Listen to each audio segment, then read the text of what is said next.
김현정의 뉴스 쇼.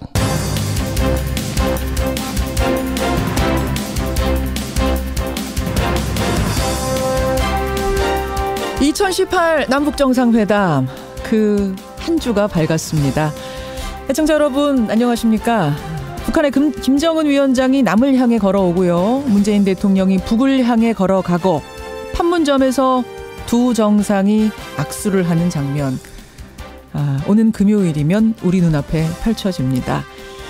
지난주 내내 하루가 다르게 관련 뉴스들이 쏟아졌는데요. 주말에는요. 북한이 핵실험 중지와 핵실험장 폐쇄를 하겠다고 발표를 하면서 세계를 술렁이게 했고요. 간밤에는 트럼프 대통령이 미국은 북한에게 아무것도 양보하지 않았다. 일이 잘 풀릴 수도 있고 아닐 수도 있다. 이런 애매한 얘기를 트위터에 올렸습니다. 그러니까 일종의 사전 줄다리기가 이미 시작된 겁니다.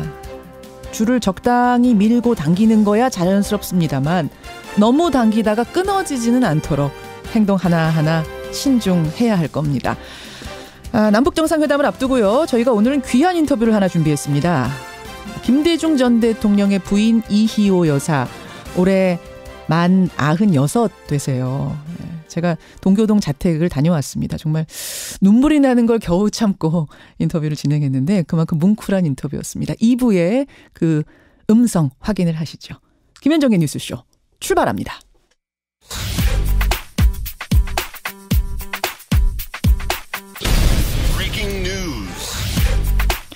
김현정의 뉴스쇼가 주목한 오늘의 포인트 김정훈 기자 나와 있습니다. 어서 오세요, 김 기자. 네. 오늘 첫 번째 포인트 뭐부터 봐야 됩니까? 네, D-4일 정상회담 최종 점검입니다.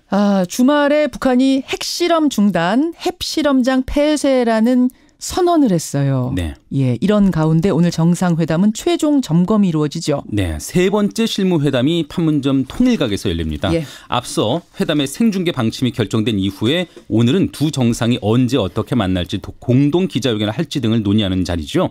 정상회담까지 단 나흘 남았고요. 내일부터는 리허설도 예정이 돼 있어서 사실상 마지막 논의가 아닐까 싶은데요. 특히 말씀하신 것처럼 주말에 북한의 핵실험 중단 선언이 나와서 이번 정상회담에 대한 기대가 더욱 고조된 상태지 않습니까? 그렇죠. 이 남북 정상 사이에는 이미 한 라인도 연결돼 있는데 정상회담 전에 한 라인을 통한 전화 통화가 언제 이루어질지도 오늘 결정될 가능성이 있습니다. 지금 김정훈 기자가 언급한 그 핵실험 중단 뉴스를 어떻게 해석해야 될 건가? 이 얘기는요.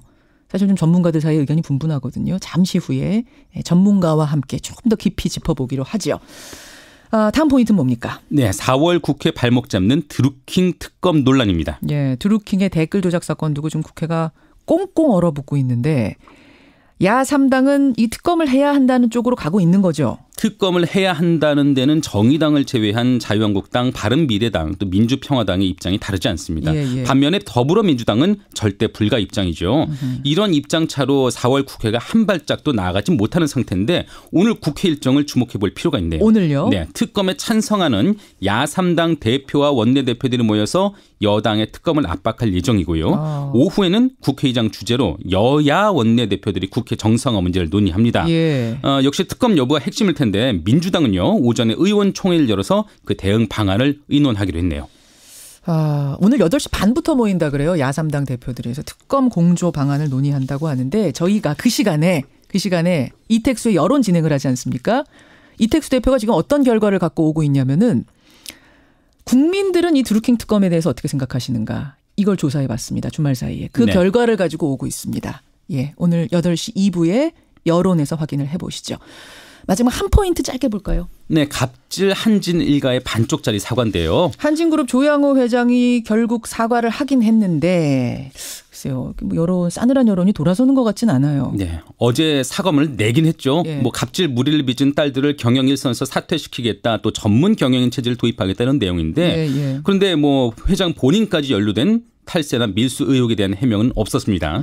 또 전문 경영인으로 오는 석태수 한진칼 대표이사도 조 회장과 장남 조은태 사장 사이에서 어떤 역할을 할 수 있을지 회의적인 시각이 많아서 앞으로 여론이 어떻게 돌았을지는 지켜봐야 되겠네요. 그러게요. 여기까지 오늘의 포인트 김정훈 기자 수고하셨습니다. 네.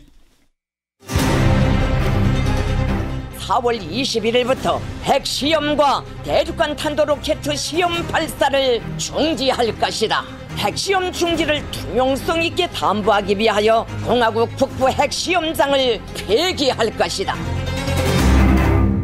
예, 지난 토요일에 있었던 북한 조선중앙통신의 발표 내용 지금 직접 들으셨습니다.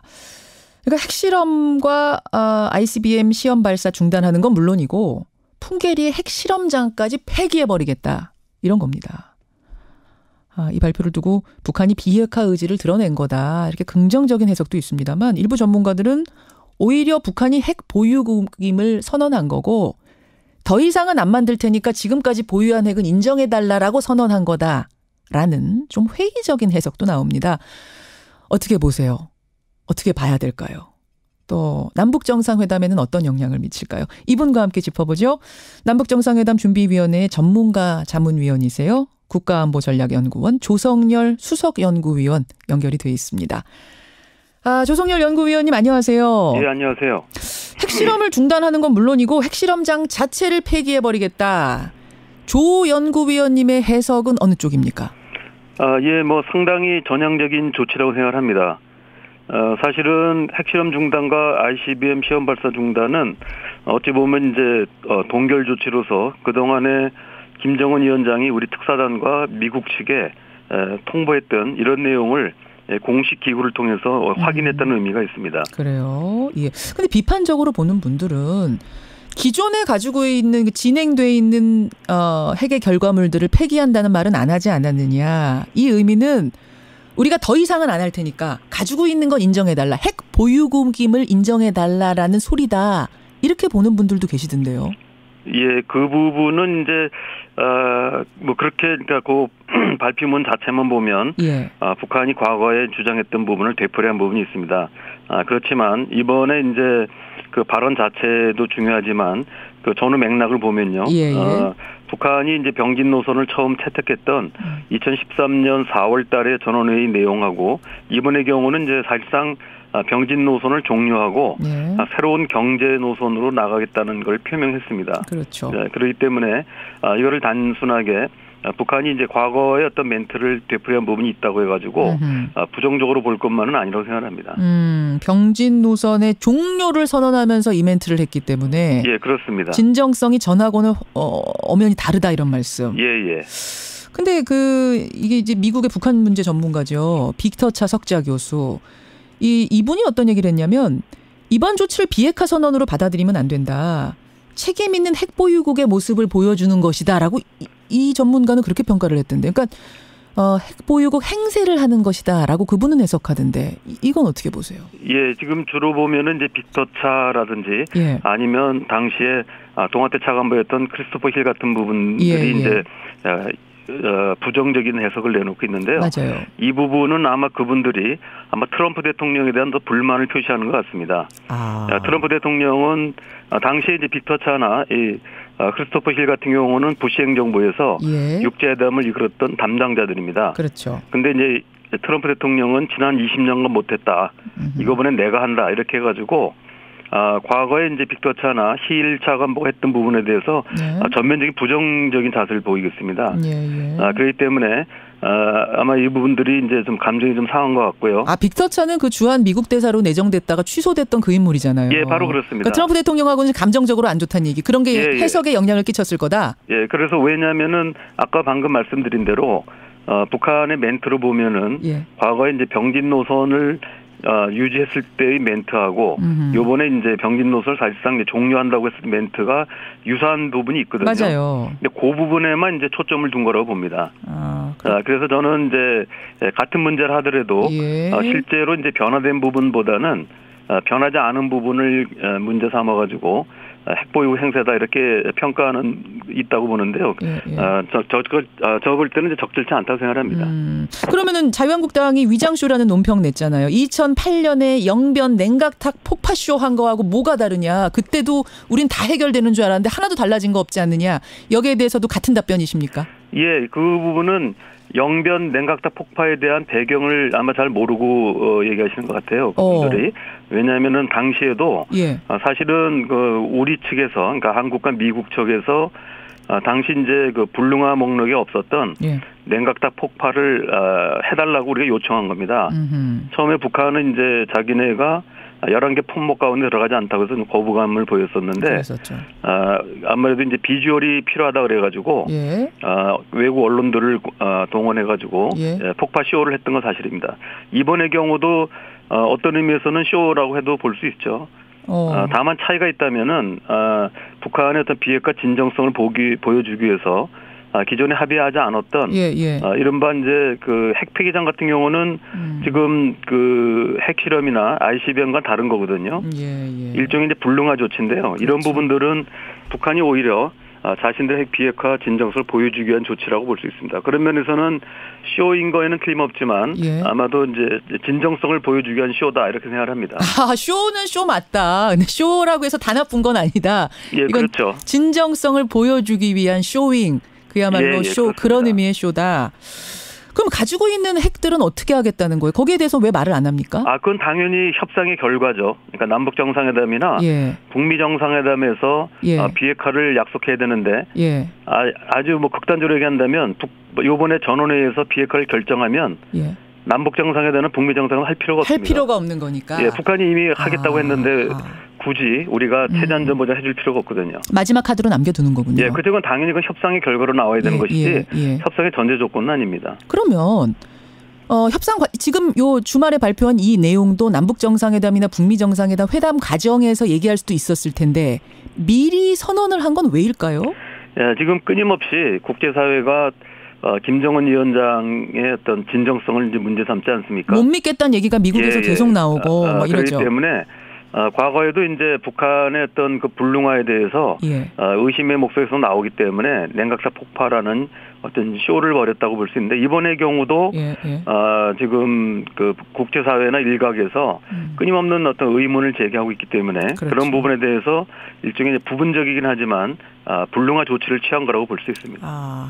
그러니까 이게 진정성을 보여주는 의미로 하나 해석이 가능하고 또 하나는 또 뭐 협상의 주도권을 잡겠다는 걸로도 해석이 가능하겠어요. 뭐 그럴 수 있습니다. 그러니까 먼저 있죠. 북한이 선제적 조치를 취했기 때문에 그만큼 이제 한국과 미국이 협상에 대비해서 자신들에게 줄 선물을 준비해 놔라. 뭐 이런 뭐 의미도 있을 수 있습니다. 제가 왜 이렇게 말씀을 드리냐면 벌써 이 발표 주말 사이 발표를 놓고 세계 전문가들이 각각 다른 의견 내는 거 보세요. 그러니까 애매모호한 어떤 이런 태도가 협상에는 유리한 이니셔티브 주도권을 쥐고 갈 수 있게끔 하는 이런 요소가 될 수 있기 때문에 그렇습니다. 일석이조의 효과를 노린 게 아니냐 그런 해석도 가능.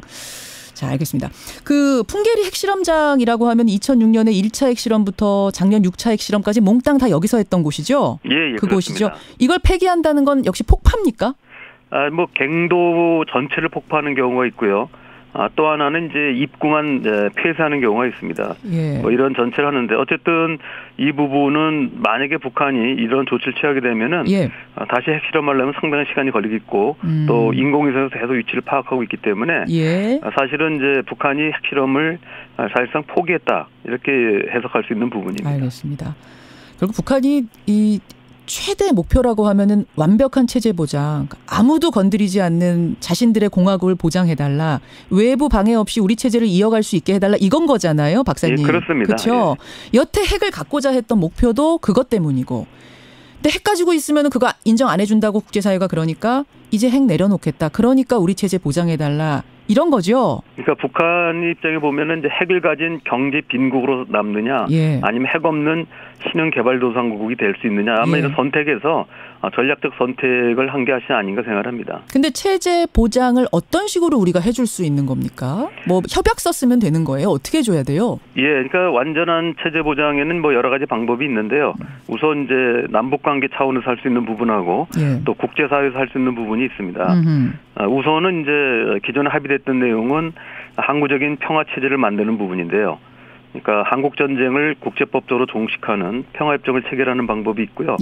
또 하나는 이제 그 세계 최강대국인 미국과의 관계 정상을 통해서 미국의 어떤 그 체제 안전을 군사적 위협이나 이걸 해소하는 방안이 있습니다. 그리고 이제 남북 차원에서는 여러 가지 이제 우리가 과거에 남북 기본합의서 채택했지만 이것이 이제 국제법 내지는 국내법 효력을 갖지 못했기 때문에 그렇죠. 평화 공존을 제도화하는 방안으로서 내정 불간섭이나 상호 체제 존중, 불가침 이런 부분을 담은 아마 남북 기본협정 같은 부분을 국회의 동의 절차를 거둬서 채택한다면 아마 북한이 원하는 체제 안전 보장에 도움이 될 거라고 봅니다. 남북이 협정을 맺고 그걸 국회가 인준해주고 예. 북미 수교 이루어지고 여기다가 미국뿐만 아니라 뭐 육자 정도가 다 같이 모여서 뭔가 하나 써준다면 그 정도면 만족을 하는 겁니까? 그러니까 육자 가지고는 안 되고요. 국제 효력이 없기 때문에 이제 유엔 안보리 결의를 합의된 내용, 그러니까 북한의 체제 안전 보장에 관한 것을 유엔 안보리에서 결의로서 채택해 준다면 국제법과 같은 효력을 갖고 있기 때문에 상당한 효과가 있을 거라고 보고 있습니다. 그 국제사회가 동의할까요? 현재는 뭐 반대할 이유가 없습니다. 북한이 핵을 갖는 상태에서 있는 것하고 북한의 체제 안전 보장을 하면서 비핵화를 하는 것을 선택할 때 확실한 그 평가가 내려질 거라고 봅니다. 그래요. 예, 아마 이번 주 내내 이 이슈들을 논의하게 될 텐데 오늘은 여기까지 말씀 듣는 걸로 하겠습니다. 고맙습니다. 예, 감사합니다. 국가안보전략연구원의 조성열 수석연구위원이었습니다.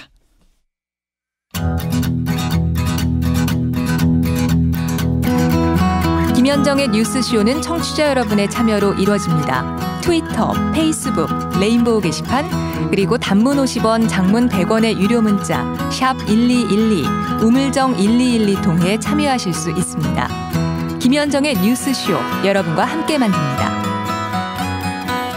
김성환의 행간 시사평론가 김성환 씨 나오셨습니다. 어서 오세요. 네, 안녕하세요. 오늘 차가 좀 막히지 않았어요? 제가 올 때는 안 막혔어요. 전 조금 좀 일찍 서둘렀거든요. 지금 창문 밖이 다른 때 같으면 환해야 되는데 어두컴컴하고요. 비 굉장히 많이 오고 여러분 전국적으로 지금 비가 많이 오고 곳곳에 사고도 많이 났습니다. 평소보다 출근길 좀 서두르셔야 될 것 같아요. 다행인 건 금요일은 날씨 맑음. 저 일부러 확인했잖아요. 오늘 눈 뜨자마자 주간 날씨 확인했더니 다행히 금요일은 맑음. 그래. 오늘 행간에서 뭐 가지고 오셨어요? 방금 전에 말씀하셨던 것처럼 금요일 날은 참 맑았으면 좋겠다. 예. 한반도 정세가 그 맑은 날만큼 빨리 좀 풀렸으면 좋겠다. 이렇게 생각하시는 분들은 많은데요. 그런데 국내 정치권을 보면 정말 답답하다 이렇게 생각하시는 분들 많을 것 같습니다. 이 드루킹 사건에 발목이 잡혀서 지금 정치권이 오도 가도 못하는 상황이 되어버렸는데요. 4월 국회가 그냥 꽉 막혔습니다. 네, 이런 가운데 어제 경찰이 드루킹의 근거지 파주 느릅나무 출판사 사무실과 온라인 카페에 대해서 대대적인 압수수색을 했습니다. 이 드루킹 사건 수사 속도 내는 경찰. 이 뉴스의 행간을 좀 살펴볼까 합니다. 주말 사이에 굉장히 긴급하게 돌아갔습니다. 급박하게 돌아갔기 때문에 그 상황들을 오늘 좀 정리해 주시는 거예요. 행간에서.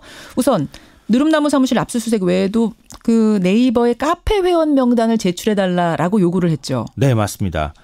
일반적으로 사무실은 영장 제시하고 압수 물품을 그냥 가져가면 되잖아요. 거기에 해당되는. 그렇죠. 근데 사이버 공간은 그럴 수가 없잖아요. 어디 가가지고 주십시오 얘기할 수가 없기 때문에 카페 서버를 운영한 곳을 상대로 압수수색을 해야 합니다. 근데 드루킹이 비공개 카페를 개설한 공간이 네이버였거든요. 네이버 카페. 그래서 경찰이 네이버 측에 경곡무와 비공개 카페 두 곳의 회원 명단, 카페에 올라온 사진, 댓글 이런 것들을 제출해달라고 요구를 한 상황입니다. 그거 왜 그런 거예요?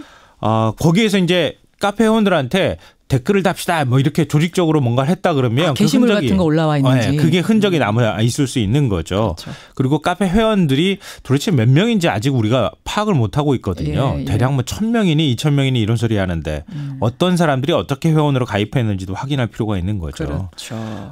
이걸 통해서 드루킹이 회원 아이디를 이용해서 조직적인 댓글 활동을 벌였는지 이런 부분들까지 다 한번 뒤져보겠다는 겁니다. 드루킹의 근거지를 압수수색한 경찰, 회원 명단 이제 제출 요구한 경찰. 이 뉴스의 행간 이면에는 뭐가 숨어 있습니까? 첫 번째 행간은 이미 2번, 3번 탈탈 털린 뒤였다입니다. 그러니까요. 경찰이 느릅나무 사무실 압수수색한 게 처음이 아니죠. 네, 이번이 2번째입니다. 정확히 32일 전에 사무실을 압수수색한 적이 있어요. 했어요. 그러니까 드루킹과 직원들이 USB를 화장실 변기에 넣고 물을 내리는 증거인멸을 현장에서 시도를 했거든요. 그렇죠. 그래서 경찰이 바로 체포를 해버렸어요. 그러니까 우리가 이 사건을 알게 된 게 지난주인 거지. 사실 경찰에 체포된 건 한 달 전인 거예요. 그렇죠. 맞습니다. 몰랐을 뿐이지. 언론에 안 알려졌을 뿐이지. 그럼 한 달 동안 사무실은 어떤 상태였느냐. 오늘 압수수색 소식을 전한 한 신문의 기사 제목을 제가 말씀드리면 아마 깜짝 놀라실 것 같습니다. 좀도둑이 이미 턴 곳, 경찰 한 달 지나 다시 압수수색. 흔히 범죄 드라마나 영화에 나오는 것처럼 네. 경찰이 만약에 범죄 현장을 급습을 했는데 거기서 이 증거인멸을 하고 있는 장면을 포착했다. 네. 그럼 사람들 체포하고 거기다 뭐예요? 노란 거 뭐 이런 거 있잖아요. 접근 금지 테이프 같은 거 쫙 붙여놓죠. 그리고 현장 보존하잖아요. 맞아요. 그런 거 하지 않았다는 거예요. 이틀 전에 좀도둑이 들어서 이 전 경공모 회원이라고 하는데요. 양주 2병과 라면을 훔쳤다가 경찰에 붙잡혔다고 합니다. 아 진짜로 좀도둑이 든 거예요? 네, 그 사무실에. 금줄 같은 거 이렇게 쳐놓는 것도 아니고요. 양주 2병이 있었나 보죠, 사무실에. 네. 라면이랑. 지난 13일에는 출판사 직원들이 트럭을 갖고 와서 네. 그 사무실에 서류를 그냥 다 가져가 버렸다고 합니다. 그러니까 가져갈 건 다 가져가고 이미 챙길 건 다 챙긴 다음에 지금 빈집에 압수수색하러 간 건 아니냐라는 생각을 할 수밖에 없는 거예요. 네, 맞습니다. 이번에 이제 거기 가서 현장에 있는 CCTV 확인하려고 했다 그러거든요. 그러니까 경찰이 이번에 들이닥친 목적은 CCTV를 그때 안 가져왔다는 건데 저는 이것도. CCTV 근데 코드가 뭐 잘못 꽂혔나? 아이고. 영상이 안 찍혔네? 이런 답변 들었다는 거예요.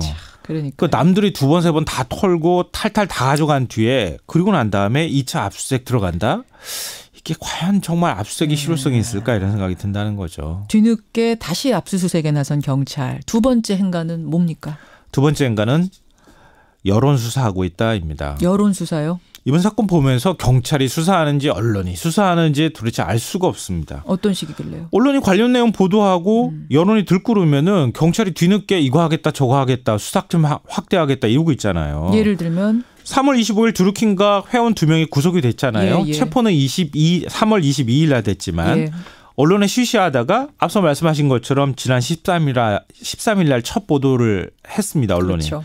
보통 이런 경우에 사실은 이런 사건은 회원들을 다 수사를 해야 되고 언론에 공개가 되면 이거 상당히 좀 이상한 방향으로 수사가 될 수 있으니 증거인멸 될 수 있으니까 언론이 공개를 하지 말아달라 이렇게 엠바고를 걸어놓고 수사를 하거든요. 예, 예. 근데 그런 거 없었어요. 그냥 언론이 먼저 보도하니까 별거 없다는 식으로 처음에 밝히다가 드루킹이 민주당 당원이라는 사실도 공개하지 않았거든요. 김경수 의원이 나서서 드루킹과 메시지 주고받았다고 인정하니까 뒤늦게 수사팀을 막 늘리겠다, 뭐 김경수 의원 소환하겠다 호들갑했죠. 지난 주말에는 또 거꾸로 이런 현상도 있었습니다. 어떤 거요? 김 의원 보좌관이 드루킹과 500만 원의 금전 거래를 했다고 경찰이 밝혔거든요. 예, 나서서. 예. 근데 이번 일이 조직적인 댓글과 무슨 관계가 있는지도 함께 그러면 공개를 했어야 되잖아요. 그렇죠. 근데 그런 건 공개하지 않았어요. 괜히 의혹만 더 키우는 식으로 지금 진행이 되고 있는 거 아닌가요? 네, 맞아요. 그러니까 애초에 접근 금지 테이프 딱 하고 압수수색할 거 확실하게 하고 엠바고 딱 걸어놓고 그렇죠. 그랬으면 이렇게 물 밑에서 수사를 조용히 잘 또 했다면 모르는데 그것도 아니고 중간에 언론에 새 나가고 언론이 한 발짝 나가면 그다음에 뭔가 조금 내놓으면서 의혹은 더 커져가고. 네, 맞아요. 이런 식이 된단 말이에요. 그러니까 김경수 의원이 그런 얘기 하잖아요. 드루킹 수사 내용을 찔끔찔끔 흘리지 말고 신속하게 수사라고 오히려 경찰한테 얘기하고 있잖아요. 그러게요. 마지막 행간 뭡니까? 마지막 세 번째 행간은 다 된 밥에 재 뿌릴 수 있다입니다. 이건 또 무슨 말씀이세요? 국회 지금 공수처법만 상정돼 있잖아요. 예, 예. 근데 공수처하고 방송법 문제 가지고 막 옥신각신하다가 여야가 지금 통과 못 시키고 있거든요. 그렇죠. 근데 거기 안에 뭐가 들어가 있습니까? 경찰의 수사권 독립 문제까지 같이 들어가 있어요. 있죠. 지금 보수 야당이 드루킹 문제 가지고 국회 꽉 붙들고 있는데요. 여기서 경찰이 만약에 미적미적하면서 철저하게 수사하는 모습 못 보여주면요. 그러면 공수처 법안 경찰 독립성 다 넘어갈 수도 있습니다. 지금 검찰은 우리가 기다리고 있으니까 빨리 넘겨라 또 이런 거거든요. 네. 근데 국회에서는 경찰도 못 믿겠고 검찰도 못 믿겠으니까 특검하겠다 뭐 이렇게 지금 진행이 되고 있는. 나중에 경찰 독립 관련돼 있는 거 법안 제대로 통과시킬 수 있겠습니까? 지금 경찰이 제대로 못하고 있다는 것과 또 특검은 다른 차원입니다. 그렇기 때문에 거기에 대해서는 여러분 어떻게 생각하시는지는 2부에 확인하죠. 수고하셨습니다. 네, 고맙습니다. 예, 여러분의 그 특검에 대한 의견들이 다양하게 들어오네요. 요거는 접수를 하면서 2부로 가겠습니다. 2부에서는 이희호 여사 출장 인터뷰 다녀온 내용 여러분께 들려드리죠.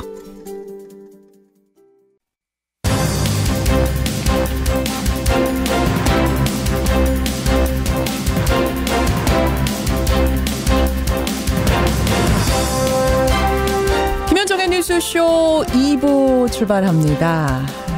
정상회담이 이번 주 금요일로 성큼 다가왔죠. 제가 지난주에 예고해드린 대로 지난주 금요일에 방송 끝나고 나서 김대중 전 대통령 이희호 여사의 자택, 동교동 자택을 찾아갔습니다. 저희 음향팀, 카메라팀, PD들 다 같이 찾아가서 이효 여사를 만나고 왔습니다. 이분이 남북 정상회담을 최초로 간 분 아닙니까? 분명히 이번 남북 정상회담에 대해서 하실 말씀이 있을 거라는 생각이 들었어요. 제가 인터뷰를 이만큼 준비해가지고 갔는데 이제 막상 가보니까 연세가 연세인지라 기력이 많이 쇠하신 상태였습니다. 그래서 귀에다가 바싹 대고 마치 저희 할머니 할아버지께 말씀 나누듯 손녀가 이야기하듯 그렇게 말씀 나누고 왔어요. 짧지만 굉장히 감동적입니다. 잠시 후에 여러분 직접 확인을 해보시죠. 그리고 월요일의 코너 이택수의 여론 준비된 날입니다. 일부에서 말씀드린 대로 특검, 드루킹 댓글 조작 사건에 대해서 특검으로 가야 되느냐 말아야 되느냐. 여당과 야당의 생각이 다릅니다. 국민 여러분들은 어떤 생각하고 계시는지 여론조사 결과 확인을 해보시죠. 화제 인터뷰에서는요. 여러분 SNS 대화할 때 이모티콘 많이 사용하시죠? 그 이모티콘 작가들의 세계가 궁금하지 않으세요? 그 시장이요. 무려 한 해 1,000억 원 시장이랍니다. 이모티콘 작가 되는 법이라는 책을 쓴 작가 한 분의 이야기 들어보죠. 50원의 단문 100원의 장문 유료 문자 샵 1212 카톡 레인보우까지 열어놓고 출발합니다. 남북 정상이 역사상 최초로 만났던 게 2000년 남북 정상회담이죠. 그때 영부인 자격으로 고 김대중 대통령과 함께 평양을 갔던 사람 바로 이희호 여사. 이번 정상회담을 바라보는 감회가 남다르실 것 같아가지고 저희가 동교동 자택으로 지난주에 찾아간 겁니다. 사실은 1922년생이시니까 한국 나이로 97. 근데 제가요, 가기 전에 예상했던 것보다 기력이 상당히 더 쇠하신 상태였어요. 그래서 인터뷰는 막 제가 준비를 많이 해갔는데 귀에 바싹 대고 이렇게 짧게 질문 드리고 짧게 말씀드리고 듣고 이런 인터뷰를 진행해야 되는 상황이 펼쳐졌습니다. 근데 긴 인터뷰, 뭐 어떤 명사를 만나서 길게 10분, 20분 한 인터뷰보다도 저한테는 굉장히 더 강렬했습니다. 짧은 한마디 한마디의 진정성이 느껴졌는데요. 자, 짧습니다만 여러분. 사실은 저는 좀 기록을 남겨놓는다는 이런 심정도 있었어요. 이 목소리. 우리나라 한국 여성운동의 1세대시기도 하고 영부인이기도 하고 남북 정상회담을 처음으로 치른 그 분이기도 합니다. 이희호 여사의 목소리 들어보시죠. 이희호 여사님 안녕하세요. 네. 제가 뵙기에는 너무 고우시고 연세에 비해서 정정하시고 그러세요. 초대해 주셔서 너무 감사합니다. 예. 건강은 좀 어떠세요? 좋아요. 지금 너무 곱게 차려 입으셔서 그런지 굉장히 젊어 보이세요. 네. 96세예요. 96세신데 그렇게 안 보이세요. 정정해 보이십니다. 이제 며칠 후면은 11년 만에 남북 정상이 다시 마주합니다. 18년 전에 2000년에 최초로 정상회담에 가셨던 분으로서 지금 감회가 어떠세요? 기쁩니다. 생각하면 정말 고생스러운 시기였습니다. 고생스러운 시대였는데 예. 감회가 벅차고 그러세요. 예. 2000년에 김대중 대통령 손 잡고 북한 가실 때 그때 기분은 어떠셨어요? 네. 그때를 생각하면 참으로 기쁜 일이에요. 남북이 회담을 같이 하고 처음으로 평양에 가서 냉면도 먹고 그때 그 2000년에 북한 가셨을 때 가장 기억나는 어떤 장소라든지 장면이라든지 있으세요? 기억나는 건 김정일 위원장이 남편과 같이 손을 붙잡고 성명서를 낭독하는 것을 성명서를 낭독하던 그 장면. 그 장면이 지금도 생생하세요? 그 장면이. 그 두 정상이 손잡고 악수하고 그런 일이 벌어질 거라고 상상도 못했잖아요. 우리가 그때는. 그렇죠. 그때 그 장면. 문재인 대통령도 이제 판문점 가서 김정은 위원장을 만납니다. 북한의 지도자 만납니다. 이 소식을 듣고는 어떠셨어요? 우리나라 양쪽이 서로 만나고 대화를 할 수 있으면 좋겠어요. 제발 남북이 서로 만나고 자유롭게 왕래할 수 있게 되기를 바라요. 남북이 서로 만나고 자유롭게 왕래할 수 있게 되기를. 지금 그 말씀하시는데 눈가에 눈물이 촉촉히 고이세요. 남편 김대중 대통령님 그리우실 때 없으세요? 네, 꿈에는 만나요. 꿈에서 두 분이 만나시는구나. 자, 알겠습니다. 제가 오늘 이희호 여사님 뵈러 간다고 하니까 많은 청취자들이 건강하시라고 응원 문자를 보내주셨어요. 감사합니다. 지금 듣고 계시는 청취자 그리고 보고 계시는 국민들께 한 말씀, 인사 한 말씀 하시겠습니까? 모두들 다 같이 건강하기를 바라고 행복하게 살기를 바랍니다. 모두들 건강하길 바라고 행복하게 살길 바랍니다. 그러셨어요. 예. 그리고 이제 정상회담 앞두고 있는데 이 남북 관계에 대해서 통일에 대해서 어떻게 됐으면 좋겠다 한 말씀 해주시죠.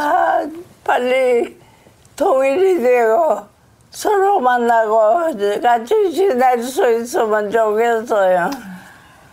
옥류관도 다시 가셔야죠. 네. 평양에 다시 가셔야죠. 알겠습니다, 여사님. 예. 오늘 귀한 시간 정말 감사드리고요. 건강하셔야 됩니다. 네, 감사합니다. 예, 고맙습니다. 건강하세요. 고맙습니다. 예. 예. 이희호 여사 와의 짧은 인터뷰 여러분 들으셨어요. 청취자 임충희 님이 화면으로 이렇게 사진 보여줄 때 사진으로 뭐 볼 때는 크게 연세를 느낄 수 없는 이런 좋은 모습 보다가 라디오로 목소리만 음성만 들으니까 세월이 느껴진다 하면서 건강하십시오 이런 문자들을 문미연님, 민경현님 많은 분들이 지금 송건우님 보내주고 계십니다. 우리나라 여성운동의 1세대 그분 자체로도 역사에 남는 분이시고요. 그리고 김대중 전 대통령의 부인으로서 남북정상회담 첫 번째 남북정상회담차 평양을 방문했던 분이기도 하시고 이분의 2018 남북정상회담을 앞둔 감회를 듣는 것이 상당히 중요하다고 생각을 했습니다. 메시지를 듣고 싶었고 저쪽에서 휠체어를 타고 이렇게 오시더라고요. 예, 휠체어를 타고 오셔서 앉아 계시는데 그 모습이 97 영락 없는 제 할머니 같은 모습이셨어요. 그래서 제가 손을 꼭 잡고 귀에 바싹 대고 말씀을 나누는데 정상회담 얘기 또 남편 이야기 하실 때 눈가가 촉촉해지시더라고요. 그 모습이 참 뭉클했습니다. 끝나고 나서 제가 꽃다발도 드리고 안아드렸어요. 그랬더니 고맙습니다 하시는데 아이고, 예, 건강하셨으면 좋겠습니다. 기록을 남긴다는 심정으로 저희가 다녀왔습니다. 동영상을 좀 촬영했거든요. 그것과 그다음에 스틸 사진, 그 사진들을 공개하겠습니다. 홈페이지, 또 저희 페이스북, 제 트위터 이런 것으로 방송 후에 공개하도록 하겠습니다. 그리고 그 자리에서 삼남이죠. 김홍걸 민족화해협력 범국민협의회 대표 상임의장을 함께 만났습니다. 이분 남북관계 전문가이시기도 하고요. 민간교류에 대한 얘기를 해 주실 수 있는 분이기도 하고 해서 이야기를 조금 더 들었거든요. 함께 하시죠. 의장님 안녕하세요. 네, 안녕하세요. 일단 우리 이희호 여사님. 네. 사실 지금 연세가 96? 예, 만으로 96이시죠. 6 되셨죠. 건강이 어떠신 상태입니까? 아무래도 좀 연세가 있으시니까 기력은 뭐 예전 같지는 않으시지만 그래도 이 정신이 비교적 또렷하시고 예, 뭐 크게 많이 아프시진 않습니다. 뭐랄까요? 어르신께는 이런 말씀 쓰면 안 되지만 눈에 이 초롱초롱한 그 맑은 기운이 여전하세요. 예. 그렇죠. 예. 남북 정상회담 지금까지 진행 상황 김홍걸 의장은 어떻게 보고 계십니까? 지금까지는 상당히 순조롭게 잘 진행되고 있는 것 같고요. 또 트럼프 대통령도 상당히 긍정적인 발언을 하지 않았습니까? 종전 선언을 지금 남북이 논의하고 있다. 나는 그걸 축복한다. 뭐 이런 이야기들 했고. 예, 그렇죠. 또 나와 김정은 위원장의 대화가 성공할 것이다. 믿는다. 뭐 이런 말도 했습니다. 예. 저는 뭐 3월 초에 우리 특사단이 갈 때 이제 상당히 청와대 쪽 분위기가 좋아서 뭔가 가면은 좋은 결과를 가져올 수 있다는 자신감이 있어서 그러나 보다 하는 이 느낌을 가졌었는데 그 후로 진행된 것은 정말 예상하지 못한 빠른 변화가 있어서 더 긍정적인 더 좋은 결과를 금년 내에 기대할 수 있지 않을까 그렇게 보고 뭐 일본이나 중국 측의 이 분위기를 봐도 비핵화를 거의 기정사실화하고 그 다음 단계까지도 지금 생각하고 있는 그런 분위기를 느낄 수 있었습니다. 비핵화 다음 단계 뭐 평화협정 단계 말씀하시는 건가요? 그것도 있고 뭐 북일 수교라든가 북한의 경제 개발이라든가 또 북한과 미국의 관계가 앞으로 어떻게 변할 것인가. 국내에 있는 분들이 보기에는 벌써부터 성급하게 그 걱정이냐 하실 분도 계시겠지만 그 사람들은 그걸 이미 준비하고 있다는 거죠. 실은 중국 다녀오셨잖아요. 언제 다녀오셨어요? 최근에 한 2번 다녀왔습니다. 그래, 중국 측의 외교 당국자들도 좀 만나보시고요. 뭐 전문가들 또 대외연락부 부부장 또 실무자들 만나셨군요. 그쪽도 만났죠. 실은 그러니까 종전이란 이야기가 뭐 나왔습니다만 종전 선언하고 평화협정 단계까지 가려면 남과 북, 미국도 중요하지만 정전협정 맺었던 휴전협정 맺었던 당사자 중국의 역할이 상당히 중요하지 않습니까? 중국에서는 사실 그 점을 상당히 지금 걱정을 하는 것 같더라고요. 어떤 식으로? 그러니까 남북미 3자 회담에서 뭐 사실상 마무리를 지어버리고 중국은 혹시라도 따돌림 당하는 것 아닌가 이런 염려를 꽤 한다는 인상을 받았습니다. 우리가 배제되는 거 아닌가? 그렇죠. 차이나 패싱되는 거 아닌가에 대한 염려가 있더라. 북한의 김정은 위원장이 북경 왔을 때도 굉장히 융숭한 대접을 해줬고 이번에 숭타오 부장이 예술단 데리고 갔을 때 며칠씩 있으면서 계속해서 김정은 위원장을 만나고 국빈 대우를 받지 않았습니까? 근데 사실 숭타오 대외연락부장은 중국 내 서열로 보면은 국빈 대우까지 해줄 급은 아니거든요. 아닌데. 그런데도 그렇게 대접을 해줬다는 것은 뭔가 선물을 가지고 갔기 때문에 그런 것이고 속된 말로 맨입으로는 안 된다. 그렇기 때문에 그렇게 된 것이고 비교가 확실히 되는 게 지난번 이 당대회 끝나고 특사로 방문했을 때는 만나 주기는커녕 그 중국 TV에도 화면이 나왔지만 최룡해 부위원장과 회담 때 테이블 위에 꽃도 없고 차도 없고 물도 없고 맞아요. 그게 그 당시에 듣기로는 김정은 위원장이 전혀 접대를 해주지 말라 하는 지시가 있었기 때문이라고 들었거든요. 그 굉장히 그래서 냉랭했잖아요. 그때까지만 해도 북중 관계가. 그러니까 지금 말씀을 쭉 듣다 보니까 그러면은 중국이 오히려 지금 북한한테 뭔가 좀 사정사정하면서 우리도 껴줘 이런 분위기라고 보시는 거예요. 그리고 그러다 보니까 중국이 우리에 대한 태도도 많이 좋아졌다는 거죠. 그러니까 몇 달 전 제가 사드 문제가 심각할 때 방문했을 때만 해도 그 사람들이 막 분위기가 냉랭했는데 이제 지난 1월에 갔을 때 좀 나아진 게 느껴졌고 이번에는 아주 태도가 공손해지면서 조심스럽게 이거 어떻게 돌아가는 거냐 하는 그런 질문을 하는데 보니까 제가 받은 느낌은 작년에는 우리가 그런 말을 하지 않았습니까? 주변국들이 전부 스트롱맨들만 있어서 골치 아프다. 우리가 참 힘들다. 한국이. 그런 얘기를 했는데 한국만 온건하고 합리적으로 보이니까 이 다른 주변국들이 한국에게 이 구애를 하고 이렇게 우리가 한반도 문제에 있어서 조정자, 중재자 역할만 제대로 해도 우리의 위상이 높아지고 주도권을 잡고 갈 수 있고 국격이 높아지는 그런 효과를 볼 수 있다고 제가 말을 했었는데 그게 바로 이런 것이죠. 일본은 어떻습니까? 일본은 저는 지금 벌써 북일 간에 물밑 접촉이 곧 시작될 것으로 보고 북미 정상회담이 끝나면 바로 아베 총리도 북일 정상회담을 하려고 할 것이다 하는 것이고 국내에서도 아주 궁지에 몰린 걸로 알고 있습니다. 그러나 정치적으로 납치자 문제를 풀으면 아베 총리가 어느 정도 살아날 가능성이 생기기 때문에 아베 총리로서는 굉장히 필요한 것이죠. 알겠습니다. 김은걸 의장께는 이 질문 하나 드려야 될 것 같아요. 사실은 이렇게 분위기가 좋고 북한과의 남북 정상회담을 코앞에 두고 있는 이 시점에도 햇볕 정책에 대해서 껄끄러워하는 사람이 아직도 있습니다. 비판 세력은 아직도 있습니다. 그때 햇볕 정책으로 퍼주기 했던 거 때문에 핵 만든 거 아니냐. 근데 또다시 이렇게 북한 손 잡는 거 우리 뒤통수 맞는 거 아니냐 이런 얘기 하거든요. 어떻게 보세요? 근데 그것은 북한 경제의 기본 구조도 모르는 무식의 소치라고 할 수 있고요. 무식의 소치입니까? 그러니까 군수 경제와 민수 경제는 아예 분리되어 있기 때문에 그 사람들은 재래식 무기에 쓸 돈을 모두 핵 개발에만 올인해서 그것을 만든 것이지 외부에서 들어온 돈 가지고 만들었다고 볼 수가 없고요.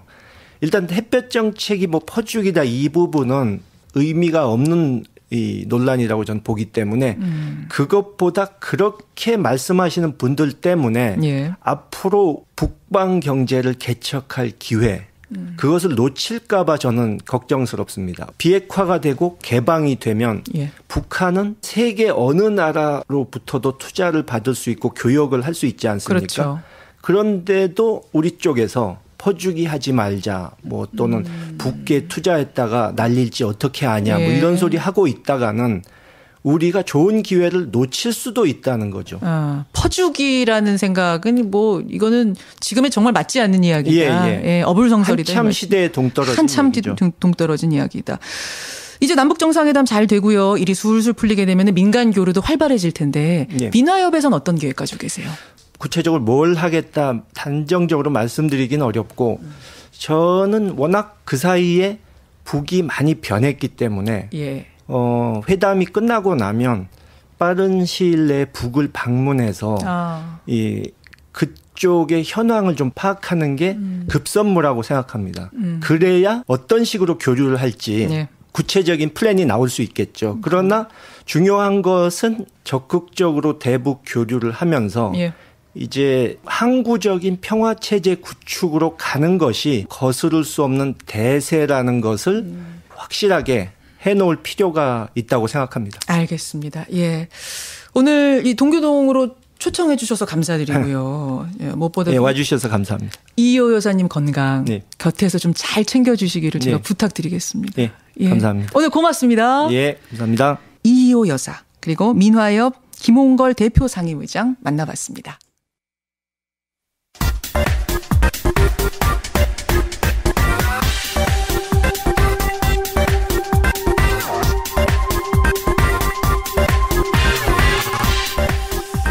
최신 여론조사 결과를 알아보는 시간입니다. 이택수의 여론 리얼미터 이택수 대표 이번 주도 나오셨어요. 어서 오십시오. 안녕하세요.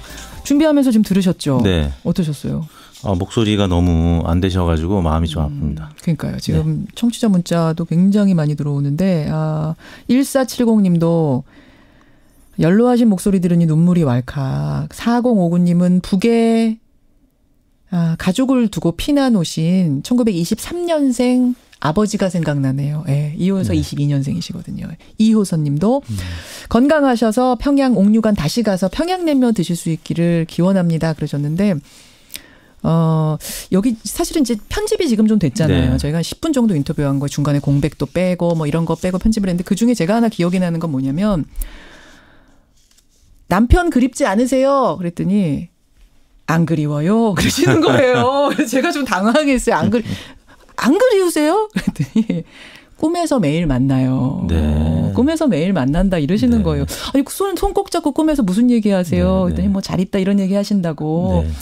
요거 밖에서 다시 좀 살려주셨으면 좋겠어요. 그래서 우리 팟캐스트에다가 이 부분 다시 넣어가지고. 두 분은 금슬이 참 좋으셨던 것 같아요. 그러니까요. 예. 네. 하여튼 내용들이 참 뭉클했습니다. 많은 분들이 지금 문자 주고 계시고 사진도 공개하겠습니다. 동영상과 함께. 예. 귀한 인터뷰였습니다. 그나저나 이택수 대표님. 네. 요즘 저는 집에서나 사무실에서나 전화 받느냐고 정신이 없어요. 네. 지방선거 때문에. 네네. 여론조사 전화가 하루 종일 오는데 리얼미터 조사가 아닌데도 네. 이택수 대표 얼굴이 아른거려가지고 웬만하면 끊지를 못해요. 네. 조사업계를 대표해서 감사의 말씀드립니다. 그러니까 지금 부지런히 이렇게 여론조사 돌아가는 거 보면서 야 진짜 지방선거가 가까이 왔구나 느끼는데 판세를 지금 전문가들은 어떻게 분석하고 있습니까? 현재 판세는 2008년 총선 때처럼 네.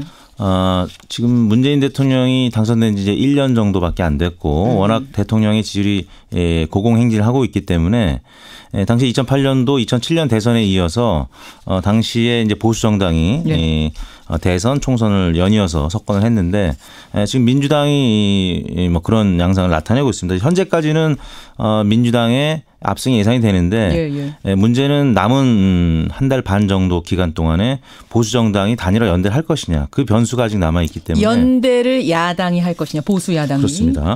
네, 그 변수를 감안한다라고 하면 섣불리 이 민주당의 압승을 예상하기는 어려울 것 같고요. 뭐 그럼에도 불구하고 민주당이 일단 절반 이상의 광역단체장 석권은 가능할 것이다라는 전망이 우세한 것으로 지금 나타나고 있습니다. 그렇군요. 지금 보수 야당의 연대 여부가 중요한 변수라고 하셨는데 네. 그거 말고도 남북 정상회담, 북미 정상회담 네. 그리고 이 드루킹 사건 이런 것들은 네. 변수로 작용할까요? 어떨까요? 두 큰 이슈가 블랙홀 같은 이슈처럼 보이는데 제가 볼 때는 과거 전례를 생각한다면 각자의 지지층을 결집시키는 효과, 그러니까 이른바 강화 효과라고 하는데 그 정도 효과에 머무를 것 같습니다. 왜냐하면 지금 이제 어느 정도 예상이 되고 있는 남북 또 북미 정상회담의 성과를 감안다라고 한다면 지지층은 각자 결집할 가능성이 있고 드루킹 사건도 단기간 내에 어떤 검찰 조사 결과가 혹은 법원의 판단이 있을 수 없기 때문에 각자들의 입장에서 지지층이 결집하는 현상이 나타날 가능성이 높아 보입니다. 그렇게 그러니까 뭐 태풍의 눈처럼 모든 것을 끌어담는 이슈 이렇게까지는 안 보는군요. 여론조사 전문가들은. 최근 들어 잠시 후에 소개해드리겠습니다만 각종 지지도를 살펴보면 큰 변화는 지난주에도 없었거든요. 그래요. 그래요. 네. 결과 잠시 후에 소개할 결과. 지금 8시 25분 39초 지나고 있는데요. 잠시 후 8시 반이면은요. 야 3당 대표하고 원내대표들이 만납니다. 여기서 야 3당이라 하면 자유한국당, 바른미래당, 민주평화당 이렇게 대표가 만나가지고 드루킹 사건 특검과 국정조사 추진을 협의한답니다. 네. 예, 공감대는 이미 이룬 상황. 정의당은 입장이 반대, 특검은 반대. 일단 검경 수사 보자는 쪽이고 민주당도 역시 그쪽인 상황인데요. 이 특검에 대한 국민들 생각은 어떠실지 국민 여론 부지런히 돌려보셨죠? 네, 저희가 지난 20일 금요일 날 전국 19세 이상 성인 9,701명에게 접촉을 해서 최종 500명의 응답을 완료했습니다. 김현정의 뉴스쇼 의뢰입니다. 네, 조사 방법은 전화 면접과 유무선 자동응답 혼용 방식이었고요. 표본 오차는 95% 신뢰 수준에서 플러스 마이너스 4.4%포인트였는데요. 다음과 같이 물었습니다. 최근 이른바 드루킹 댓글 조작 사건에 대한 수사를 검찰이 해야 하는지 아니면 특별검사를 도입해야 하는지를 둘러싸고 논란이 일고 있습니다. 선생님께서는 이에 대해서 어떻게 생각하십니까? 이렇게 물었는데요. 1번. 특별검사까지 도입할 사안은 아니며 검찰 수사로도 충분하다. 검찰 수사로도 충분하다. 2번. 검찰 수사로는 부족하며 특별검사를 도입해야 한다. 특검 도입해야 된다. 3번 잘 모르겠다. 잘 모르겠다. 어떻게 나왔어요? 조사 결과는 검찰 수사로 충분하다라는 의견이 52.4%로 나타났고요. 특별검사를 도입해야 한다는 의견이 38.1%, 52대 38로 나타났습니다. 검찰 수사로 충분하다가 52.4, 특별검사, 그러니까 검찰 수사로는 부족하다, 특검 가자라는 의견이 38.1%. 네. 지금까지 물론 상황은 계속 바뀌니까 여론도 계속 바뀔 수 있습니다만 지금까지 상황으로 봤을 때는 특검보다는 일단 검경 수사 보자는 쪽이 우세하군요. 그렇습니다. 보통 과거에 특검 관련된 여론조사를 해볼 때는 특검 찬성 의견이 많았었는데 이 사안에 대해서는 예상과는 다르게 특검 반대 의견이 높게 나타나는 점에서는 청와대나 민주당 입장에서는 고무적인 결과라고 할 수 있겠고요. 반면에 특별검사 도입을 해야 한다는 의견이 38.1%로 과거 전례에 비해서 낮게 나타났는데 보수정당, 그러니까 한국당이라든지 바른미래당 입장에서는 좀 아쉬운 대목이라고 할 수 있겠는데요.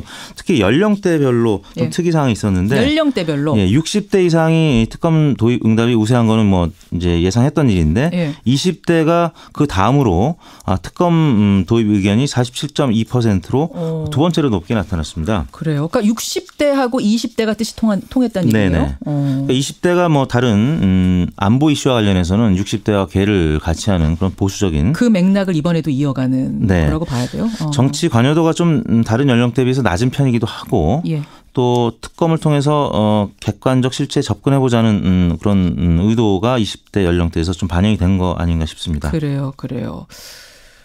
예, 뭐 계속 지금 새로운 뉴스들이 나오기 때문에 상황은 변할 수 있겠습니다만 지금까지 상황으로 봤을 때는 특검보다는 일단 검찰에서 철저히 수사하자 쪽에 손을 들어주셨다는 거. 그러면 지난주에 하여튼 드루킹 얘기하고 이 뭐 종전선언 얘기 이런 것들 굵직한 뉴스가 많았는데 어떤 거는 대통령한테 유리한 뉴스들이고 어떤 건 사실 좀 악영향을 줄 수 있는 뉴스들. 결과적으로 대통령 지지도는 어떻게 나왔는지 궁금해요. 문재인 대통령의 지지율이 긍정평가와 부정평가 모두 상승하는 결과가 나타났는데요. 부정평가가 상승할 것이다라는 의견은 그 예상은 조금 있었는데 긍정평가도 같이 올랐습니다. 잠깐만요. 긍정평가도 오르고 부정평가도 오르면 어떻게 두 개가 다 오를 수도 있어요? 네. 이거 유보층이 줄어든 것이고요. 그렇게 되는. 드문 경우죠. 보통 긍정평가가 오르면 부정평가가 줄어드는데 이번 주에는 긍부정평가가 다 올랐다라는 얘기입니다.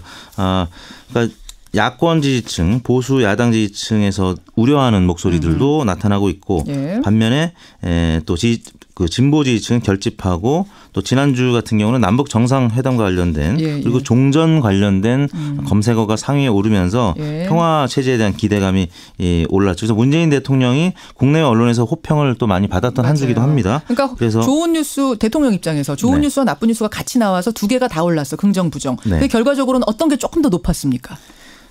거의 같다고 봐야 되겠죠. 부정평가 1.1%포인트 올랐고요. 긍정평가 1%포인트 올랐기 때문에 거의 같은 수준으로 올랐고요. 그래서 긍정평가는 67.8%, 부정평가는 27.8%로 나타났는데 주중 일간 지표를 세부적으로 본다면 화요일 날 문재인 대통령의 지지율이 가장 저점을 찍어서 65.7%, 부정평가가 30.2%까지 올랐었는데요. 그 다음부터는 또 계속 상승을 했습니다. 트럼프 미국 대통령의 종전 논의 축복 발언. 그게 컸죠. 종전이. 그래서 수요일 날 68.7%로 올라서 또 부정평가는 26.3%로 또 내려갔었고요. 목요일 날 68.1%, 금요일 날 67.8%로 계속 상승한 채 횡보를 하는 것으로 나타났습니다. 그러면 평균 냈을 때는 지난주하고 비교해서 오른 겁니까 내린 겁니까? 1%포인트 오른 것이죠. 1% 올라서 67.8% 지지율. 정당 지지도는 어떻게 났어요? 민주당 지지율이 2.7%포인트 오른 53.1%. 민주당 지지율도 올랐습니까? 그렇습니다. 드루킹 여파 때문에 타격을 좀 받았을 것 같은데. 좀 떨어지지 않을까 싶었는데 역시 주 후반 종전 논의 때문에. 그 이슈가 워낙 컸군요. 네. 크게 올랐고요. 한국당은 0.1%포인트 오른 거의 횡보했다고 봐야 되겠는데 22%를 기록했고. 한국당. 바른미래당도 0.1%포인트 오른 5.8%. 정의당은 3.9%. 민평당 3.3% 수준으로 나타났습니다. 정의당 3.9, 3.3 이것도 지난주보다 오른 겁니까? 이 정의당은 0.3%포인트 빠졌고요. 민평당은 횡보했습니다. 그렇군요. 그러니까 이게 지금 종전 이슈, 그러니까 그 종전 이슈, 남북 정상회담 이슈와 드루킹 정치권의 드루킹 이슈가 부딪히는 양상인 거예요. 긍정과 부정. 근데 이제 이번 주 금요일 날 정상회담이 다가오면서 점차 남북 정상회담의 효과가 조금 더 큰 것으로 나타나고 있습니다. 자, 어떻게 조사하셨습니까? 이번 조사는 저희가 지난 월요일부터 금요일 16일부터 20일까지 전국 19세 이상 유권자 5,220 8명에게 통화를 시도해서 최종 2,502명이 응답을 완료했습니다. 2,502명이 응답했습니다. 무선 전화 면접과 유무선 자동응답 혼용 방식이었고요. 표본 오차는 95% 신뢰 수준에서 플러스 마이너스 2%포인트였고 자세한 내용은 중앙선거여론조사 심의위원회 홈페이지를 참고하시면 되겠습니다. 예, 수고하셨습니다. 여론조사 전화 오면 열심히 또 응답할게요. 네, 감사합니다. 고맙습니다. 리얼미터 이택수 대표였습니다.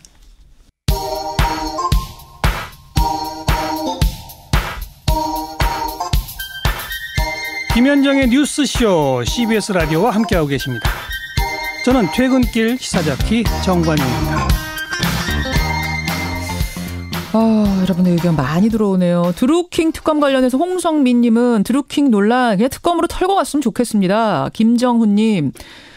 예, 경찰을 믿을 수 있을까요? 특검해야 됩니다. 이런 분 계시는가 하면 정민호님은 자유한국당 의원이요.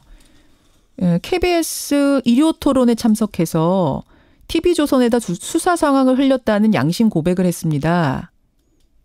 뭐라고 정확히 얘기했는가 찾아보니까 TV조선은 직접 저희들과 같이 해서 경찰보다 훨씬 많은 자료를 제공했던 것 이렇게 된 겁니까? 예. 그래서 그 부분이 지금 논란이 되고 있기 때문에 오히려 이게 더 수사할 부분 아니냐. 예. 이런 얘기를 또 해주신 분 계시고요. 김윤옥 님도 특검 필요 없어요. 이거 건수 잡고 늘어지게 하는 것 같습니다. 찬반 의견이 나오는 가운데 사실은 이번 주는 제일 중요한 이슈가 남북 정상회담 이슈입니다. 변상욱 대기자 어서 오세요. 네, 안녕하십니까. 사실은 역사적인 한 주가 시작이 됐습니다. 예. 그렇죠. 예. 오늘 기자수첩에서도 그 얘기를 좀. 남북 정상회담 얘기를 해야겠죠. 오늘은 남북 정상회담과 언론의 얘기를 해보겠습니다. 흥분과 긴장 속에서 다들 기다리고 있는데 읽어보니까 읽을 것은 사실 별로 없었습니다. 죄송합니다. 언론 기사들이 읽을 게 전혀 없습니다. 이야, 언론의 일침을 딱 가하면서 시작하신 무슨 얘기 하시려고. 딱 하나만 추천한다면 경향신문에서 계속 쓰고 있는 시리즈를 한번 꼭 읽어보시면. 어떤 시리즈? 제목이 뭐예요? 남북 정상회담과 관련해서 1, 2, 3, 4해서 주변 상황과 우리의 목표 과제들을 잘 정리해 나가고 있는 그거 시리즈 딱 하나 빼고는 제가 별로 이렇게 감동적인 게 없었습니다. CBS 기자들이 굉장히 저 반성해야 될 것 같은데 경향신문 기사를 일단 칭찬하면서 시작합니다. 기사들 제목 한번 제가 읽어볼까요? 판문점에서 당일날 휴대전화 사용 가능하다 뭐 이런 거.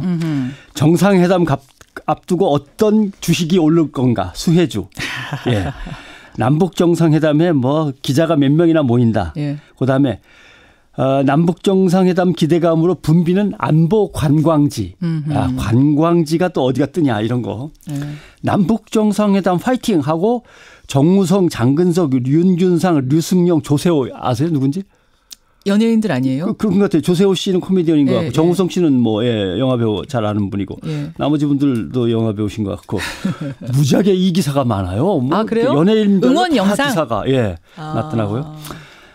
남북 정상회담 정보를 빼내는 사이버 첩보 활동 지속 뭐 이런 것도 있고 주목받는 비무장지대 뭐 민간 무슨 이런 거. 그러니까 이게 뭐 나쁘다는 건 아니고 이런 것도 있어야 되지만 이게 전체 남북 정상회담 이슈 보도의 주가 되면 안 된다는 말씀이잖아요. 남북 정상회담이 이게 갑자기 왜 이루어지게 됐을까? 북한이 도대체 어떤 변화, 특히 그중에서도 경제 변화가 가장 극심한 건데 경제가 어떻게 변했길래, 권력 구조가 어떻게 변했길래, 미국, 중국, 일본의 각각의 입장 등등등 이게 기획 시리즈로 엄청나게 쏟아져 나와야 되는데 그런 경우는 거의 몇 개 안 되고 다 그냥 이쪽에서 발표하면 받아쓰고 저쪽에서 발표하면 받아쓰고 아니면 이렇게 재미난 걸로 뭐 어떻게 해볼까 이런 기사들이 많았습니다. 그런 의미에서 저희가 인터뷰들 전문가 인터뷰 굉장히 많이 지금 진행했고 이번 주도 준비가 돼 있는데 사실은 중요한 거는 보도의 방향성, 한반도 문제를 보는 시각 아니겠습니까? 그렇죠.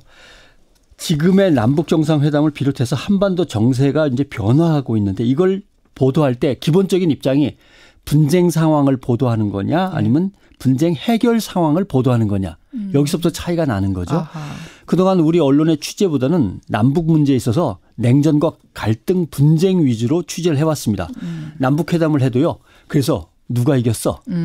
누가 말발에서 밀렸어? 또는 우리가 목표로 한 것만큼 뺏어왔어? 저쪽한테 너무 퍼준 거 아니야? 항상 이런 식이죠. 그리고 남남 갈등을 증폭시키고 정략적으로 이용하는 데만 급급했던 거죠. 야당 모 대표 지난달에 보도한 거 언론에 보도 나온 거 보면 남북 정상회담 그거는 지방선거를 위한 북한의 기획작품이야. 뭐 위장쇼 뭐 이런 얘기들. 통치행위가 아니야. 국가보안법상 이적행위야. 뭐 이런 거 나왔고요. 그러니까 결국 언론은 이제 선택해야 됩니다. 앞으로 남북 보도는 지금 이 야당 대표가 얘기한 대로 쇼타임이라고 볼 거냐 아니면 민족 평화로 가는 거대한 전환점이라고 볼 거냐. 쇼타임도 아까 전에 조성열 연구위원은 진정성을 보여주기 위한 쇼는 괜찮은데 네. 위장쇼라고 하는 그 쇼를 말씀하시죠. 그렇죠. 그건 문제다. 회담을 하다 보면은 조금 이렇게 폼도 잡을 수도 있고 네. 아니면 과하게 요구했다가 슬쩍 양보하는 척할 수도 있고 테크닉상 그런 건 있습니다만은 이런 식의 지방선거에서 이기려고 북한한테 빌어가지고 북한한테 도움을 받는 거냐 이런 식으로 몰고 가는 거는 흉악한데 그 흉악함을 언론이 그대로 받아 쓴단 말이죠. 그래서 이번 정상회담 국면에서도 가장 큰 걱정은 언론입니다. 예. 늘 하던 대로 어느 쪽이 이겼어 우리 쪽이 더 챙겼어 무엇이 엉망이었다 그러니 누가 책임지고 물러나라. 이런 식으로 나갈 가능성이 큽니다. 그러니까 물론 비판 기사 내야 됩니다. 그렇죠. 뭐 다 잘했다 칭찬 기사만 내라는 뜻은 아니지만 시각 어떤 방향을 가지고 그 방향으로 제대로 가고 있는가를 쭉 계속 큰 물줄기를 따라가 줘야 되는데 네. 작은 것 지엽적인 것에 너무 매달리는 건 아니냐 그 부분. 네. 의제를 논의하는 과정에서 당연히 말씀하신 대로 이해가 부딪히기도 하고 충돌하기도 하고 갈등 국면도 있고 예. 다 그런 거죠. 그러나 그것은 부분이고 이제 진정으로 보여줄 큰 그림은 남북 평화, 불가침 협정 이런 걸로 몇 발짝 더 나아갔느냐. 다음에 준비할 건 뭐냐. 주변 강국들을 어떻게 설득시킬 거냐. 그렇죠. 이런 겁니다. 안보와 뉴스에도요. 주권이라는 게 있어요. 국가 주권. 뉴스에도 주권이 예. 있어요. 독도가 우리 땅이라고 세계의 인식과 여론을 바꿔야죠. 예, 예. 독도 뭐 일본 땅일 수도 있겠죠라고 한국 언론이 쓸 수는 없는 거 아닙니까? 당연하죠. 예, 똑같습니다.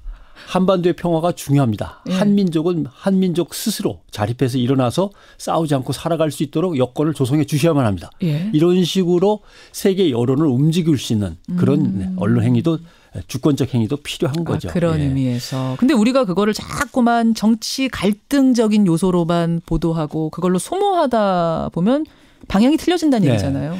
쉽게 예를 든다면 불이 났으면 연기가 시커멓게 솟을 거 아닙니까? 연기 솟는 것만 보도할 거냐? 아니죠. 불이 왜 났는가도 보도하고 이제는 불길을 잡았다라고 하면 어떻게 끌 거냐도 보도하고 껐으면 불씨가 살아나지 않게 어떻게 해야 되느냐도 보도하고 그렇죠. 예, 보도가 이 사건 상황의 경과에 따라서 바뀌어야 되는데 아직도 냉전 이데올로기에 언론이 사로잡혀 있으면 심각한 거죠. 아무튼 언론도 이제는 새로운 통일 평화 저널리즘을 갖춰야 된다라는 말씀을 꼭 드리고 싶고 그것은 전쟁의 위기를 낮추는 쪽으로 가야 되고 증오와 갈등을 줄이는 쪽으로 가야만 된다라는 생각을 말씀드립니다. 특히 집권 세력을 위해서 캠페인을 하라는 게 절대 아닙니다. 예. 문제의 본질 그러니까 그동안 어떻게 해서 대결하게 됐는가라는 대결과 갈등의 본질을 그렇죠. 투명하게 보여주고 설명하고 더 깊은 시각과 통찰을 제시하는 그런 저널리즘을 갖춰야 되는 거죠. 그동안 냉전 저널리즘이 왜 이렇게 설치됐냐면 세속적인 표현으로 장사가 잘 되니까 그런 거예요. 그러니까 뭐 고정 청취층이 있고 고정 독자층이 있으니까 이렇게 내놓으면 기본적으로 30%는 뭐 따고 들어간다. 이렇게 생각하면서 자기들의 기득권을 지켜온 건데 그런 식의 언론은 이제 이 상황에서는 그런 냉전 저널리즘의 프로파간다는 자리할 곳이 없다라는 말씀을 드리고요. 그러다 보니까 민족과 진실만 그동안 희생당해 온 거죠. 조현우님, 언론 개혁이 절실하다. 김병삼님, 받아쓰기하는 언론들도 문제 많다.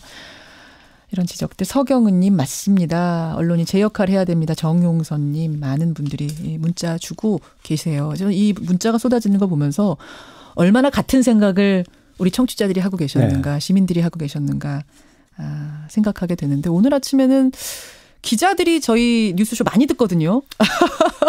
그 기자분들이 좀 가슴에 콱콱 새겼으면 좋겠다. 열심히 하자는 뜻입니다. 속보가 하나 들어왔네요. 이거 뭡니까? 사드 기지 진밭교에서 경찰이 주민들 강제 해산을 시작했다. 밤새 대치 중이었거든요. 강제 해산이 시작됐다라는 내용이 들어오고 있습니다. 불미스러운 물리적인 충돌까지 이어지진 않았으면 좋겠고 속보 들어오는 대로 더 전해드리죠. 변상욱 기자 수고하셨습니다. 고맙습니다.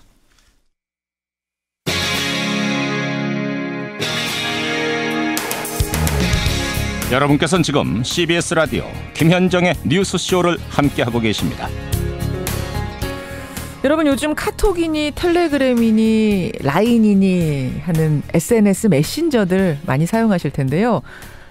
거기서 문자 대화 나눌 때 이모티콘도 자주 쓰시죠. 사실 뭔가 말로 하기 애매한 감정들을 이모티콘이 기가 막히게 표현을 해줍니다. 또 어색한 분위기 깨는데도 이 이모티콘이 한 몫을 단단히 하는데요.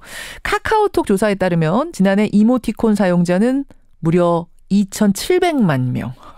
시장 규모도 1,000억 원 이상이랍니다. 대단하죠. 그러다 보니까 이제는 취미가 아니라 전업 이모티콘 작가들도 상당히 많은데요.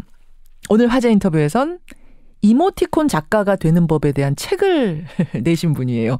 이모티콘 작가 임선경 씨 만나보겠습니다. 임 작가님 안녕하세요. 네, 안녕하세요. 그 이모티콘을 하나 우리가 구입을 하면 한 세트에 한 30개 정도 이모티콘이 들어있잖아요. 네. 그런 그 세트를 그러니까 몇 개 정도나 제작을 하신 겁니까? 제가 지금 15개 정도가 카카오와 밴드, 유비톡에 출시되어 있고요. 예. 또 5월과 6월에 2개가 오픈 대기 중에 있어요. 그러면 한 17개 정도 작품. 네네네.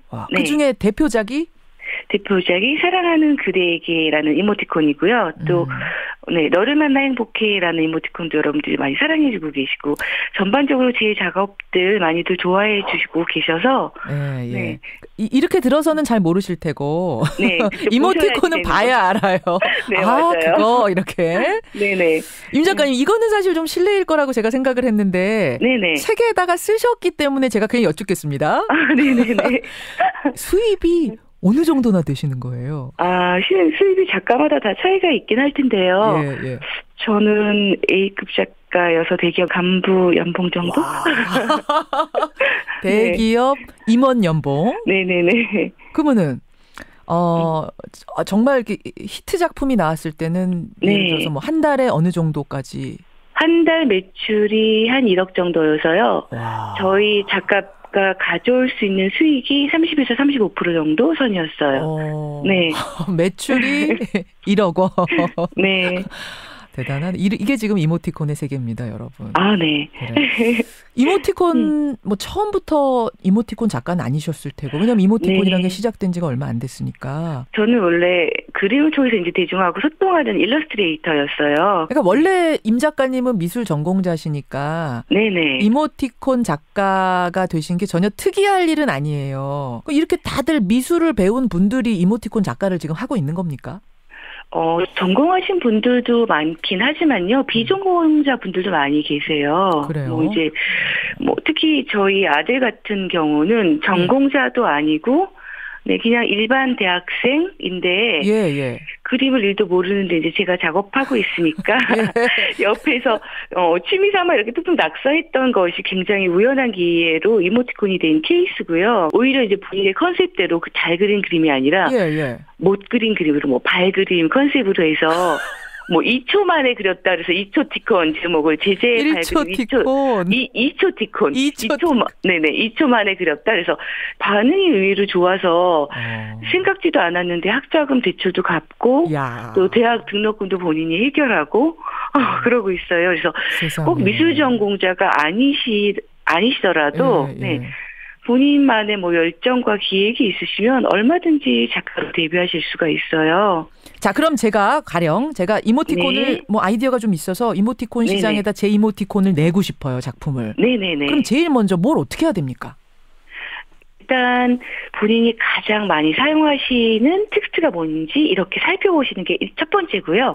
꼭 그림이 들어가야 되는 건 아니고요. 텍스트만으로도 얼마든지 가능한 이모티콘을 만드실 수 있어요. 잠깐만요. 제가 많이 사용하는 거 그러면은 찬성 이런 거 많이 사용하고 좀 민망하고 이럴 때 뻘쭘하다 이런 식의 표현들 말로 쓰기 애매할 때 이모티콘으로 쓰고 그러거든요. 네네. 여기에다가 맞는 그림을 그려서 어디다가 내요? 메신저마다 제안 스튜디오가 있어요. 거기다가 제안을 하시면 그게 통과가 되면 이제 이모티콘 상품화가 되는 거예요. 그거를 컴퓨터 작업을 해야 돼? 아니면 전 종이밖에 못 쓰는데 종이에 그려서? 네, 종이에 그리신 거를 컴퓨터로 옮기시면 돼요. 스캔해가지고? 네네네, 그렇죠. 이야, 이거 재밌네요. 그러니까 그렇게 어려운 작업이 진입 장벽이 그렇게 높은 건 아니에요. 네, 굉장히 쉽고요.